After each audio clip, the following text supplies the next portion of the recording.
E fala galera, sejam bem-vindos a mais um vídeo aqui no canal. Quinta-feira, já sabem, dia de One Piece, capítulo 1100.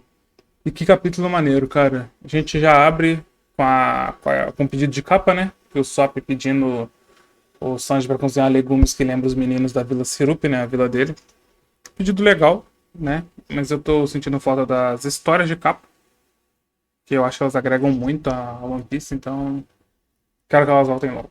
É, eu acho que a próxima história de capa se pá vai ser do Kaido e da Big Mom, porque eu não acho que o Oda mataria eles. Bom, nosso capítulo se inicia com o Kizaru lá em Egghead, falando que a ilha lá é bem diferente de Vegapunk, de Punk Hazard, e que o Vegapunk deveria ter olhado melhor a ilha de cabo a rabo, porque o governo estava vigiando ele, né?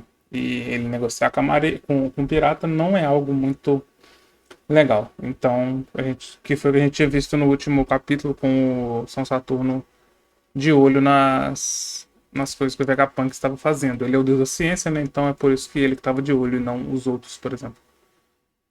Bom, a gente vai seguindo o capítulo com o São Saturno falando do que o Vegapunk não devia ter feito isso e tal, e impondo três condições para o Kuma poder curar a Bonnie. A primeira é ele tornar um Chichibukai, né? Eu já tinha falado isso no último capítulo, que é bem provável que essa era uma das condições. E que era o Kuma se tornar um Chichibukai, que eu não achava o Kuma se tornar um Chichibukai de bom grado assim, do nada. A segunda é que deixasse também modificar o corpo dele para torná-lo uma arma humana a serviço da Marinha, como um Chichibukai. E a terceira é que no final do processo ele perdesse a sua memória de vez.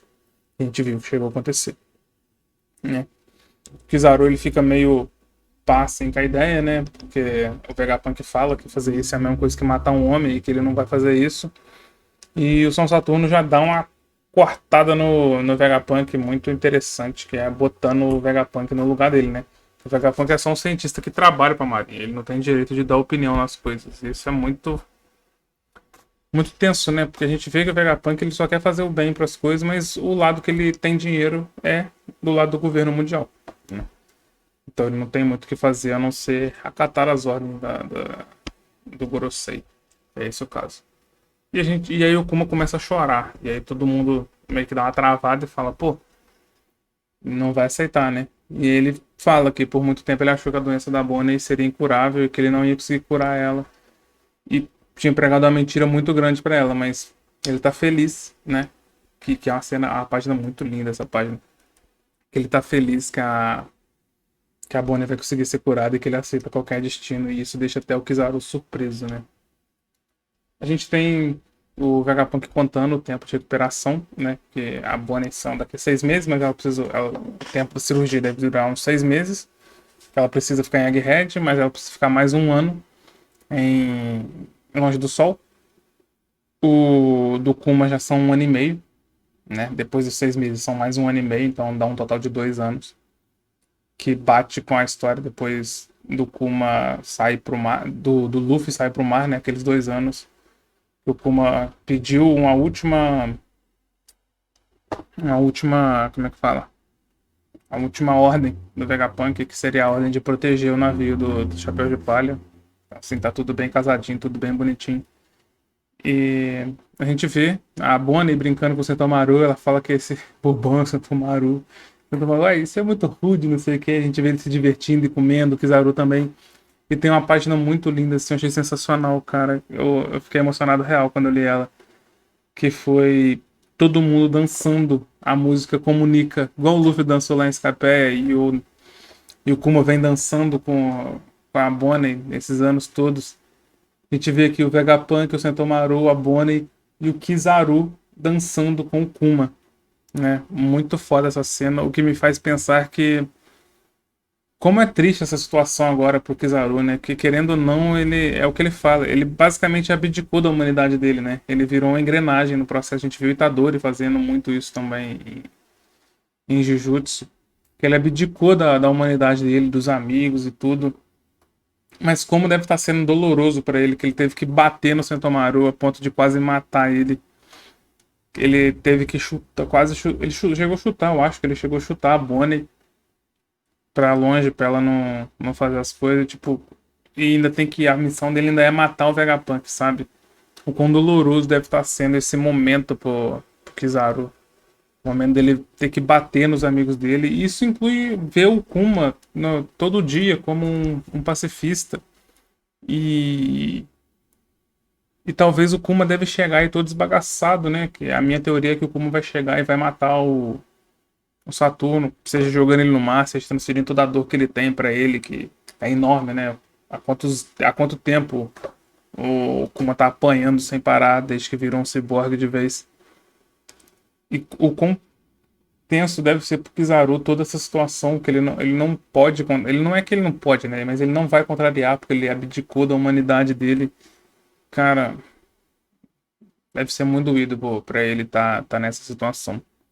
E a gente vê o processo da, da cura da Bonnie, né?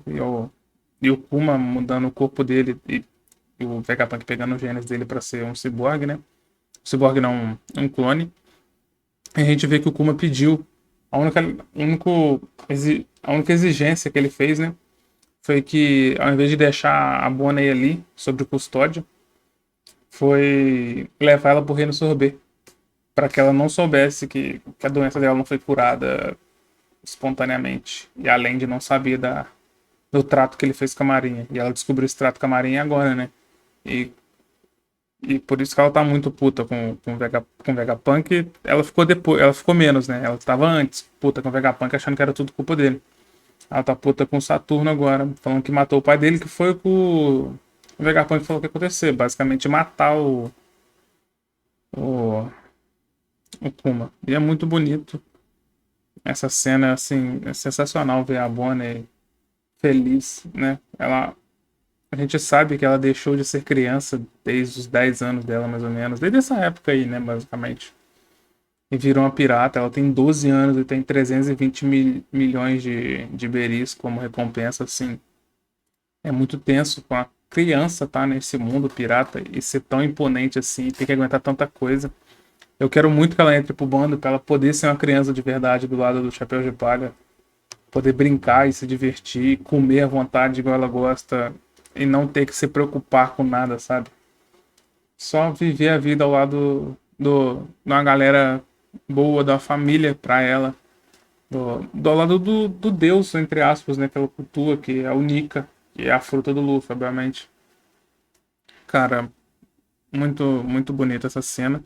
E a gente vê também as reações das pessoas pelo mundo, né? O Ace tinha derrubado um Chichibukai, a gente não sabe quem que é esse Chichibukai, né? Mas ele derrubou um Chichibukai, então a gente vê ele com o Jib conversando com Barba Branca sobre isso, falando que eles colocaram o Kuma e tal, a gente vê a reação de um monte de gente. O Mori achando engraçado um homem em patinhas. Que tipo de poder poderia ser esse? A gente vê que depois o Kuma apareceu na ilha do Mori, que é o Trailer Bark, né? Que é a ilha barco. E no final, o Kuma tá chegando na Vila Fuxa, a gente vê um Luffy adolescente correndo de um tigre e alguém tem uma missão pra ele. Bom, a minha teoria é o, o Kuma que protegeu o Luffy esses anos todos, né? A gente pensa, por que o governo não foi atrás do Luffy depois que ele foi por mar e descobriu que ele tava com o Gomu Gomu no Mi? Porque não dá pra achar. O mar é muito grande, é muito difícil de achar, né? Por um acaso, hoje os Mugiwaras estão numa ilha que um Gorosei tá, por exemplo, e que um almirante tá, obviamente. Um acaso do destino.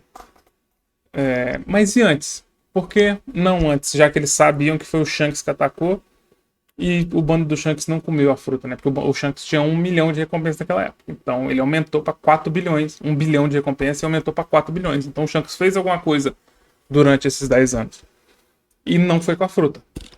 Por que que eles não atacaram a Vila Fuxa atrás da fruta? Provavelmente o Garp sabia que o Luffy tinha uma fruta e deve ter falado que o filho dele tava com a fruta o neto dele tava com a fruta da borracha e tal, perguntando pras pessoas sobre isso, provavelmente.